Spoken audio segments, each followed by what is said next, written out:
দখলের রাজনীতি হচ্ছে, ব্যবসা দখল হচ্ছে, দোকান দখল হচ্ছে, চাঁদা হচ্ছে, তা নিয়মকানুনের ভিতরে নাই।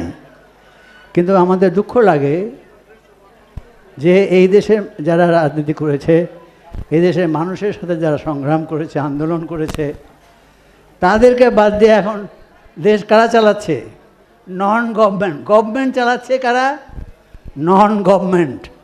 তাদের চলার কথা না নাকি? শেষ হয়েছে? হ্যাঁ, গভর্নমেন্ট চালাচ্ছে কারা? Non government. সে প্রথমেই বলে দিচ্ছে যে আমি চালাচ্ছি না। আর উপদেশ দিচ্ছে কারা? যারা এই দেশে বসবাস করতেন না।